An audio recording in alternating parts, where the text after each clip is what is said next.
Let's go to Minnesota. Was there cowboys in Minnesota? But we gotta talk about the Somalians, honey.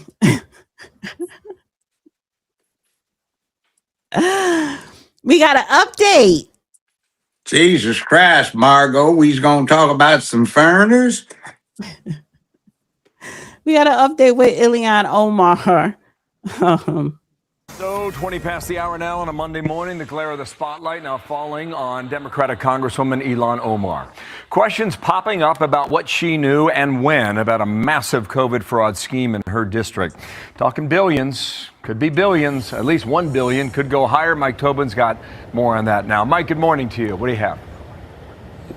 Well, good morning, Bill. And as you mentioned, Minnesota Democratic Congresswoman Ilhan Omar has been in the crosshairs. She made the statement that there were insufficient guardrails to defrauded programs like Feed the Future. Speaking on Face the Nation, she defended against the fact that all but a handful of the suspects and convicts in this case are from Minnesota's Somali community.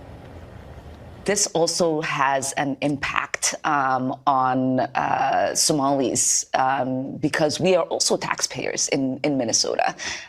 We also could have benefited from the program and the money that was stolen. And so it's been really frustrating for people to not acknowledge the fact that we're also as Minnesotans, as taxpayers, really upset and angry about the fraud that has occurred. Analysts with whom we have been speaking say it's unlikely Omar would not have some exposure to the corruption. She introduced a legislation that created the program that was defrauded to the tune of $250 million. She also held a victory party in 2018 at a restaurant called Safari, owned by Salee Ahmed, a major player convicted in the scheme. I think all this will be investigated very thoroughly because there's really a national spotlight on Minnesota and all its problems. I mean, this is a scandal that is by far the biggest in state history. White House Deputy Chief of Staff Stephen Miller said on Friday the Somali fraud will prove to be the greatest theft of taxpayer dollars through welfare in U.S. history. And he says we have only begun to scratch the surface of how bad it is. Okay. Bill? All right, Mike. Fox weather tells me it's 10 degrees in Minneapolis where you are. Wind chill -2. But Tobin is tough because he has summited Mount Everest. Thank you, Mike. Talk soon. Thank Got you, it, pal. Dana. So let's bring in Kayleigh McEnany. She's I don't know. Well, in this country, the first impression an ethnic group or its representative makes stays a long time. Look at Jackie Robinson playing baseball. That was a heck of a thing. Look at Jack Johnson and Joe Louis, and then Muhammad Ali as prize fighters. You see, they did well. Look at Hank Aaron playing baseball and such like. To top that all, and don't forget Kareem Abdul-Jabbar. In other words, I said, in this country, the first impression made by an ethnic group or its representative stays for a very long time. I'm just taking sports and running down the mantra of those who were first for, say, Black Americans or Afro-Americans, African Americans. They did real well. You got with Ilhan and her corruption. Ilhan is one of the first elected folk from that country, and she's not doing too well, nor are the first mass wave of immigrants from that country, and it sticks. Black folks still suffer the onus of having been slaves, which we haven't gotten away from in this country. So the Somalis have now displaced the Nigerians for being presumed to be, whether it's true or not, whether it's statistically more likely or not, as the face of imported African criminality. Remember, everybody that was trying to run the con game used to be somewhere from Nigeria or from somewhere in Nigeria. And I even say, with my own Nigerian ancestry, according to family tradition and DNA, I get some of the onus too, but it is what it is. So you get Irish, they're the Fighting Irish. Notre Dame names its mascot after that, and you get other things too. So it is what it is. Last week when we was talking about Ilhan, you said that it is highly unlikely that she would be voted out of her position as a congresswoman in the House because they want to vote her out. Here's the thing. We as a people tend to look at congressmen in terms of their utility or their harm to the whole country. Sometimes we forget that those congressmen that we are talking about represent districts. And they've got a saying in American politics: a people gets the representation it deserves. And if the representation ain't shit, what that's saying is the district ain't shit. And you get some shit ass districts who elect shit ass congressmen. And that's just the way it goes. Well, I don't think, whether you're talking about old kind Southern Dixiecrats or you're talking about AOC or you're talking about Coonhead Crockett, or you're talking about say that word anymore. This one. What's saying? We don't say that word. So what word? Coon. Davy Crockett? Coon. I had a coon skin cap when I was in the third grade. Well, I can't talk about that. I don't know. I'll tell you off camera the reasons why. But anyway, okay. But the people who voted for her in her district, she's treating them well. That's like every time she go to Congress, she makes sure that she is fighting for tangibles for her district, for her Somalians, refugees. So well, that's nice. But maybe she needs to do like so many Democrats need to do. They need to start talking to their constituents about character development. That's right here, around the country. Hold on. How they going to talk about character when they don't have any? So, that's what I'm saying. The Congress, that's the point. Maybe the people. Who are we electing that are so lacking in character? That was what I was getting to. It's like you've got crime rampant in the streets of America, and you've got a mechanism sending the National Guard, the National Guard being a state agency, not even federal, and it works. And yet you have the Democrats saying we'd rather have theft and death in our city streets than to lose the opportunity to attack President Trump, and it's like, what's going on here? We're supposed to die and get held up so you can have a talking point because you're calling the president, who is basically saying we play the money to equip these people who are actually state agents and officers of a state militia, ramped up to being state National Guard under the governor of a given state, but with the understanding that when there's a national emergency or something close to it, the president can take command as commander-in-chief of the armed forces of the United States of America.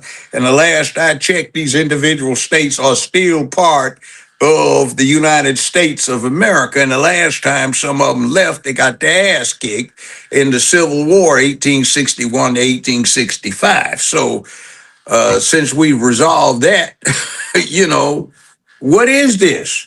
Well, I want to play a little bit more of this clip. For taxpayer dollars, an appreciation for the values that bind us together despite our different cultures, backgrounds, languages, etc. I think that's an important point you've heard Besant make. Stephen Miller as well. Speaking of Stephen Miller, so he has commented on this. We showed the clip at the beginning in the Hannity show. She responded yesterday saying that it's like talking to a Nazi.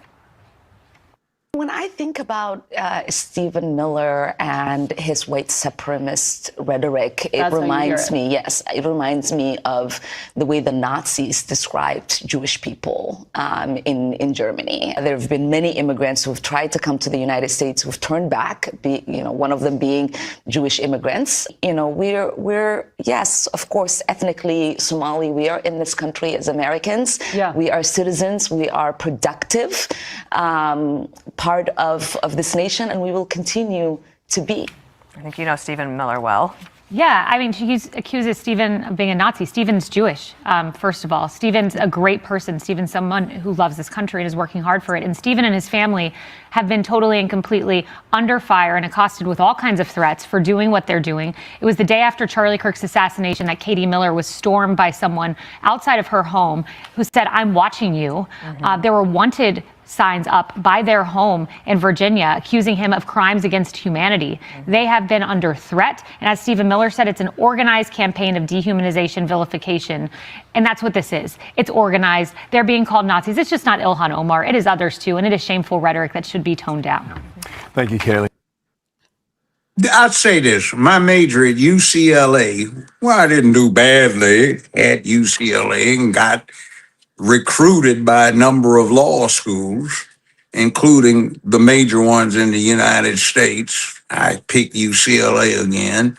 That major and my study of it over the last half century would suggest that the real Nazis in this case, by method, aim, tactics, strategy, would be the Democratic Party. And they illustrate that by frequently trying to flip the script, which is a propaganda tactic, and call their opposition or opponents fascist, which is not the case. To restrict speech, and you just came up with it. We can't talk about Davy Crockett's classic head attire. That's an example of fascism and Nazism. And who do you think's responsible for that?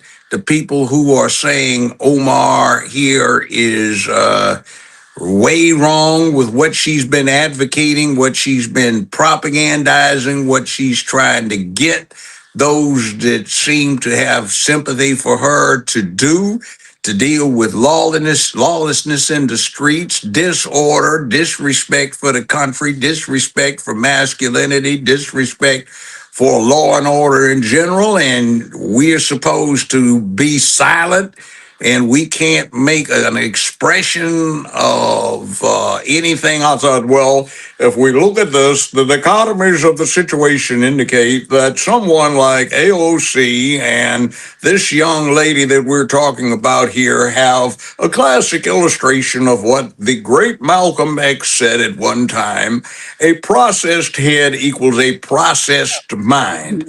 And we must look at what they're doing. Look at this lady here, and look at the one down in Texas, and all of the elaborate head manipulations that we have.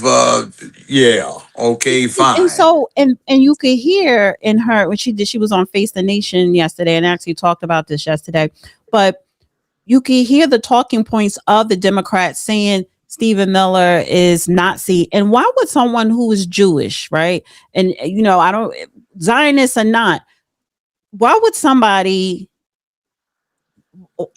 he's Jewish. I don't agree with his assessment as being fascist or Nazi, but I can see how there were traitors to the Jewish race during World War II, a lot of collaborators. True. There are traitors to the Black ethnic group in the United States of America, and I can name a whole lot of them who have a certain degree of prominence. They're sellouts. They get an advantage. They've been mind whipped, and they're still behind the figurative bars of a plantation fence. Mm-hmm. Now with barbed wire at the top, concertina wire at the top, and they think like slaves, act like slaves. They exploit like the slave masters did, and they are staunch followers, whatever the policies happen to be, of the old slave party that was chartered way back in the second decade of the 19th century for the specific purpose of protecting and expanding slavery, that fought the Civil War to retain slavery, that fought the after effects of slavery in terms of the country trying to rehabilitate itself with Jim Crow, the Klan, the White Citizens Council, Plessy versus Ferguson, segregation, Res- and then fought it all through this country's history. This same party is the same one that is pushing socialism. And let us look at socialism, the National Socialist Party. What else do we know as the National Socialist Party? National Socialist Workers' Party. We know one whose German acronym is represented by the letters NAZI, National Socialist Workers' Party of Germany. That's Nazi. So who do we have most closely proximate to that these days? Right. This one pressing this Nazi-like propaganda, this anti-Semitism. She knows who this man is, or else she just one of these reckless ignoramuses like so many are, like we've been seeing Davy Crockett head woman over there with her barn size eyelashes fake, all of that fake. And who is acting like a Nazi? Who's trying to flip the script? Right. And I can say, well, without even trying to be braggadocious, I've been more black, acted more black, been black longer than any of them, both of them put together. And when you deal with that, I got license to talk about who is part of my team. And they are not. They are part of the enemy that want to keep you oppressed, victimized by their own stupid programs that they claim are trying to be put on your shoulders because you are a perpetual victim and you can't grow up enough, become man enough, woman enough to escape this or even fight it. You're supposed to be a criminal, and somehow talking about crime as being anti-black because that's supposed to match what the Hollywood mythology has been about, which is this myth that blacks are criminals. Well, let's let it go back around. This woman's been pushing that agenda, so if it's applying to her people, she brought it on because she's been advocating it. Now, let's be real. It's a bad thing. I don't approve of it, but it is what it is. And we have free speech, and getting your feelings hurt is part of the collateral damage that goes along with the benefits associated with free speech. That's like the punks that couldn't stand anybody talking about them. Oh, you talking about Obama? Well, man, everybody out here running dozens, man. That's what we do for recreation during recess and lunch. We talk about mamas, man. Like, can you hang? Man, we talk about somebody go take him somewhere. See, and they talk a lot, but they can't hang. And it is bad for them. And by hanging, I don't mean some form of execution. I mean being part of the flow, to be able to handle Right. the hurt feelings or even the good-natured comedic insults. Watching people run to dozens when they're good is like being in a good comedy club with good stand-up comedians. But they all in their feelings. I want to swing it back to Ilhan because I'm going to wrap it up with that so we could go into SCOTUS. And by the way, this has nothing to do with our religion. Islam is an ancient and honorable religion, okay? This just happens to be like Christianity is an ancient and honorable religion, but you had some Nazis who were good Christians. You had Torquay Amata running the Inquisition, and you had a whole lot of black folk, alleged witches got burned at the stake behind that too. So, I mean, everything's got its downside. You brought up religion real quick. I'm starting to hear people talk about religion a lot now on social media, and they're doing a lot of negative stereotype and sentiments towards Muslim. And I have a problem with that because, I have family who, my grandkids, they're Muslim. And so when you have, the Somalians who are majority Muslim, with the fraud, but we didn't get this, but you don't have the same type of energy where Jewish people in New Jersey, it was multi-millions of welfare fraud. Brett Favre, he was caught up recently stealing and taking advantage of SNAP and social service money, scandal and corruption, I think was in Mississippi. I didn't hear the uproar with that, but because I believe there are immigrants, refugees, and some of them are probably illegal and they're Muslim, you know, is it, and then Trump is leading the charge of saying, hey, you know, these people are no good. I get it, but I'm starting to hear a lot of rhetoric against Islam, against Muslims. And so when Democrats throw up, oh, he's a Nazi, you know, they're like Hitler, they're playing into that same type of narrative, you know, trying to throw it at them. And then other people who are not pro Democrat, they're attacking Muslim as well. So it seemed like it's a game. Yeah, it's a game. Yeah. And look at this way. Mecca is the holiest place for Islam that can be found. Where is it located? Saudi Arabia. Who just got feted as the king that he is when he visited President Trump in the White House? The Kai King of the House of Saudi. So he's Muslim. Did he get treated badly? No.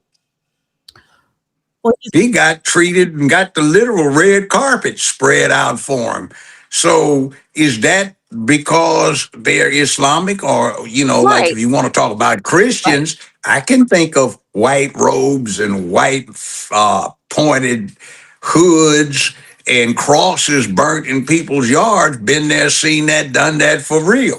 Right. Well, no, back in the day. I'm not talking about like Trump or the Trump administration. I'm just talking about the general public. Yeah, I know, but it's like I said, it's people have. There's a thing called xenophobia. That's the natural human tendency to not be very friendly to something that's strange and different to you. Right. Well, so racism and all of the rest of this, the ethnic persecutions that have occurred, are a reflection of the human characteristic of xenophobia.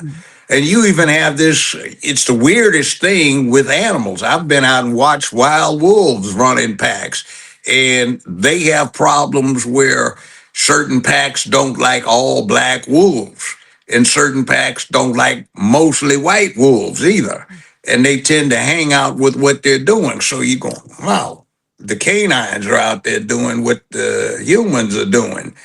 So, you know, it is what it is. It's an animal thing. There's no getting around it. But if you get somebody properly socialized and acculturated, you start getting them to understand that their ethnic group is part of something else, which in the way the world is set up now is a country. And the people on their team have the same flag. So when somebody has the same flag and you're on the same team with the same goal in mind, or should have it in mind, then you have to act with a certain type of equanimity toward each other. Do you think that Ilhan Omar and her constituents in Minnesota are anti-American and they're just majority pro Somalia? I think they are running with what they have gotten with their elected officials, which is lawlessness is okay. Lawlessness is good if it's done on our side. Lawlessness is a characteristic of you, so you might as well act like it. There should be no consequences for whatever you do, so whatever you can get away with, get away with. Now, you bring people in from a culture where Daesh is ordinary and accepted in business and politics and government. You know what Daesh is? To bribe, the money under the table. That's assumed to be part of any kind of deal. What is the deal makers and the friends thereof going to get under the table? It's Dash, DASH. So when you bring people in and you have a culture that does that, you better do something to try and acculturate them so they go the, quote, American way. We aren't supposed to do that, although we do have a history of our robbers, be they Jesse James or Machine Gun Kelly or, Frank Nitti and I would Al definitely say Capone. this.